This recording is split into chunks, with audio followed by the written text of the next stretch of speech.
पंकज त्रिपाठी जी असली में असल जिंदगी में कैसे पिता है? और ये तो बेटी बताएगी, हम क्या बताएंगे। हम बताएंगे तो खुद का तारीफ हो जाएगा। मर्दानगी आपके हिसाब से सही मर्दानगी क्या है? सही मर्दानगी सबसे पहले है स्त्रियों को सम्मान देने में।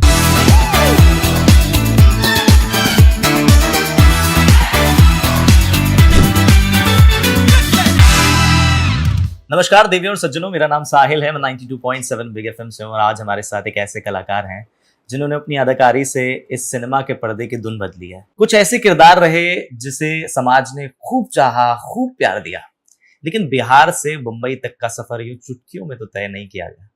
बिहार से बंबई तक का सफर तय करने में वक्त तो लगा, लेकिन इस वक्त ने इन्हें ऐसा तोहफा दिया कि इस शख्सियत को पंकज त्रिपाठी के नाम से जाना जाने लगा। सर, बहुत बहुत स्वागत है आपका हमारे शो में। हमारा सेगमेंट है धुन बदल के देखो। बिग एफएम इस बार कह रहा है सीजन 3 है सर ये। मेरा सर सबसे पहला सवाल ये कि एक तरफ कालीन भैया, एक तरफ एहसान कुरैशी, एक तरफ मिमी के वो पिताजी जो अपनी बेटी के साथ खड़े रहते हैं। पंकज त्रिपाठी जी असली में असल जिंदगी में कैसे पिता है? और ये तो बेटी बताएगी, हम क्या बताएंगे। हम बताएंगे तो खुद का तारीफ हो जाएगा। सर प्लीज कर दीजिए।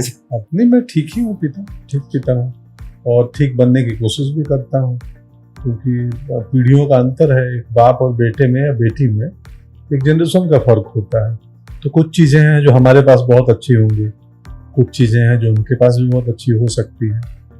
तो मैं कुछ फिक्स नहीं करता हूँ, मैं भी एक्सप्लोर कर रहा हूँ और सीख रहा हूँ और ग्रो कर रहा हूँ। सर, जितने मुंह उतनी बातें। समाज में मर्दों को लेकर कुछ ऐसे स्टीरियोटाइप्स हैं, जैसे मर्दों घर क्यों बैठे हो, मर्द को दर्द नहीं होता। आपने भी सर ऐसे काफी सारे स्टीरियोटाइप्स इस समाज में सुने। सर, सबसे शॉकिंग स्टीरियोटाइप ऐसा क्या लगता है? ये मर्द होकर रोता है तो लगता है रोना कोई बुरी बात नहीं है, रोना चाहिए, हर व्यक्ति को रोना चाहिए। एटलीस्ट रोने से कुछ कैथारसिस हो जाता है, रिलीज हो जाता है, पवित्र हो जाता है। अगर उसमें जेंडर आ गया कि लड़के होकर क्यों रो रहे हैं, लड़के हो तो रोने की बात नहीं है, फिर छोटी सी चीज है लेकिन उसका इम्पैक्ट असर बड़ा होता है। और कई बार हमको करते हुए कहते हुए भी अंदाजा नहीं होता कि हम क्या बोल रहे। घर में 2 छोटे बच्चे पल रहे हों और पानी मांगना हो और पिताजी बार बार उसमें जो बेटी है उसी से मांगे, उनको भी पता नहीं है, ये इंटेंशनली नहीं है। वो कंडीशनिंग सर इतने सालों से कि हमें कई चीजें हमें पता नहीं है, वो हमारे अंदर पीढ़ियों से कंडीशन है कि हमको पता ही नहीं कि इसमें गलत क्या है। सर, इसीलिए बिग एफएम कह रहा है धुन बदल कर तो देखिए। जरूरी है, धुन बदलना तो बहुत ही आवश्यक है जीवन के लिए। मुझसे भी कई बार ऐसी त्रुटियां हुई होंगी, होती हैं। सर, किसी ने आपको सही किया? मेरी पत्नी को की सही उसी दिन कि तुम ऐसे कैसे भूल गए। मैं बोला, मैं तो सोचा ही नहीं था, क्योंकि कंडीशनिंग सर वैसी। हाँ। देखिए, हर कैंपेन से, हर काम से कुछ न कुछ सीखने को मिलता है। क्या अब आप अपनी लाइफ में, आम जिंदगी में इस बात का ध्यान रखेंगे? विनम्रता पूर्वक अगर व्यक्ति को लगता है कि बहुत ही आदर और विनम्रता के साथ समझाया जा सकता है तो मैं उसको वहां नहीं, अकेले में आकर समझा दूंगा कि ऐसा नहीं करते हैं। मैं जरूर प्रयास करूंगा कि मैं समझाऊं। हम समझाते तो हैं कई बार कहानियों के माध्यम से।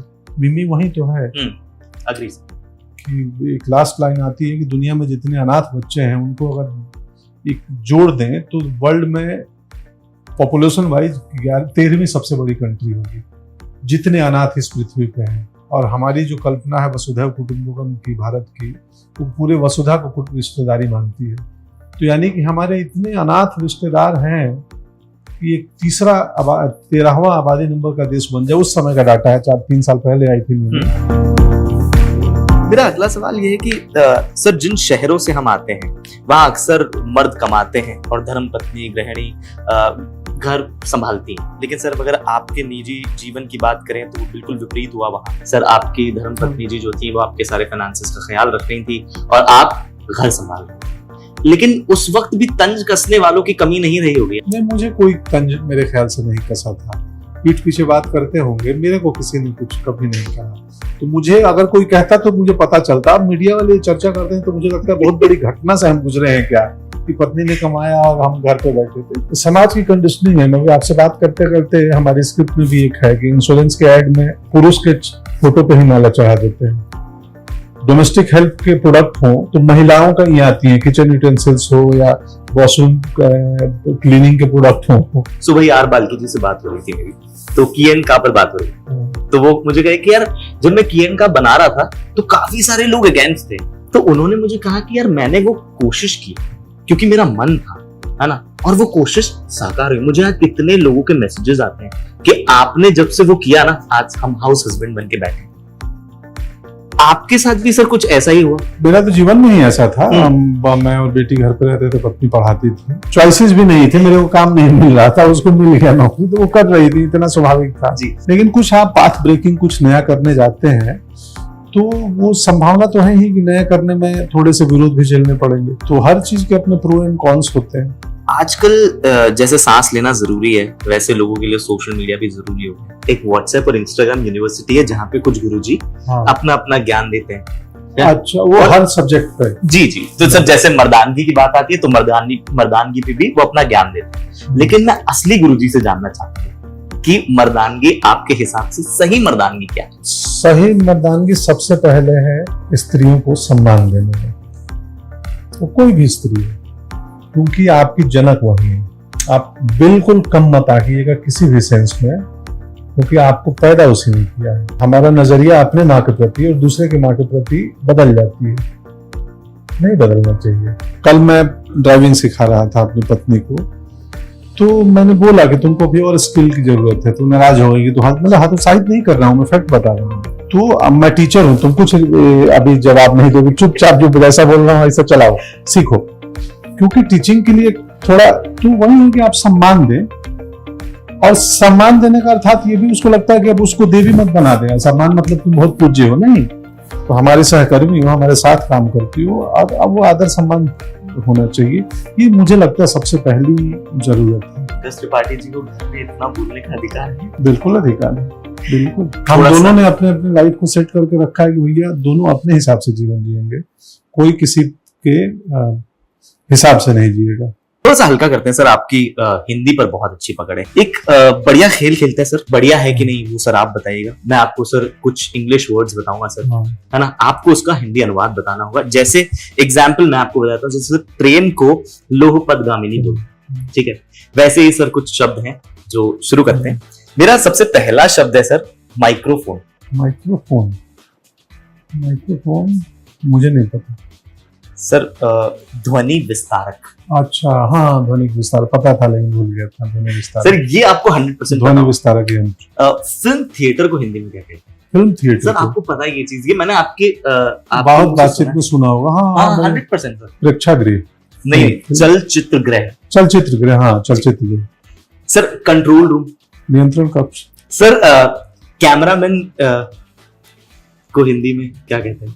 कैमरामैन, कैमरा तो हो गया, पता नहीं क्या कहते हैं। छाया चित्रकार। हाँ यार, भूल गया था, सब जानता हूँ, भूल गया था। आजकल वो डिफिशियंसी हो गया विटामिन का, भूल जाता हूँ। सर एक छोटा सा सेगमेंट कि कौन सा नंबर देंगे आप, रैंक अनुसार अपने नंबर दीजिएगा। मैं कुछ खाने जो आपके पसंदीदा, जो आप खाना पसंद करते हैं, उनको रैंकिंग के हिसाब से दीजिएगा कि 1 2 3, ठीक है। पहला सर जो खाने की जो सामग्री है वो है खीर। हाँ, खीर तो 2 नंबर। भिंडी की सब्जी 3 नंबर। 3? भिंडी आपको पसंद है? पसंद है, पर तीसरे नंबर। खिचड़ी 1। जो मैं आपसे बाहर पूछ रहा था, आपको खिचड़ी मेरा 1 खाने वाला इंसान। जलेबी भी मतलब वो 2 नंबर पे ही है। 2 नंबर पे खीर और जलेबी। हाँ, मीठा बहुत पसंद है। मीठा पसंद है? हाँ। तो ऐसा होता है मतलब जब आपको मीठा खाने की क्रेविंग होती है, मतलब आप मीठे में क्या खाते हैं? यहाँ तो अच्छी मिठाइयाँ वैसे बंगाल वाली नहीं मिलती हैं, तो मैं गुड़ खा लेता हूँ, गुड़ पाउडर। हाँ, एक छोटा सा rapid fire just to make it little more light, थोड़ा सा और लाइट, बिल्कुल लाइट कर, ठीक है। तो आई नो सर आप बहुत फुर्सत पसंद इंसान हैं, और अभी 2 मिनट के लिए आपको थोड़ा कंफर्ट जोन से बाहर लाने की मैं कोशिश करूंगा इस रैपिड फायर राउंड के लिए, ठीक है सर। मैं आपसे कुछ सवाल पूछूंगा और आपको बहुत एकदम तुरंत सर आपको जवाब देना होगा। आपकी पसंदीदा फिल्म? पान सिंह तोमर। पसंदीदा बुक?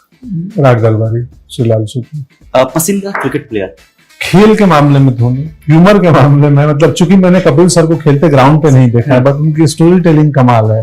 कुछ हफ्ते उनके साथ रहा हूँ। अच्छा। तो जो किस्से सुनाते हैं हंस के लोट टूट हो जाओगे। 83 वाले टाइम? हाँ, 83 के टाइम कपिल देव सर आए थे ट्रेनिंग में, वो श्रीकांत जी इनके किस्से सुनोगे आप हंस के लूटपुट हो जाओगे यार, लगता है क्या हिलेरियस लोग हैं। बहुत बहुत शुक्रिया सर आपके वक्त देने के लिए।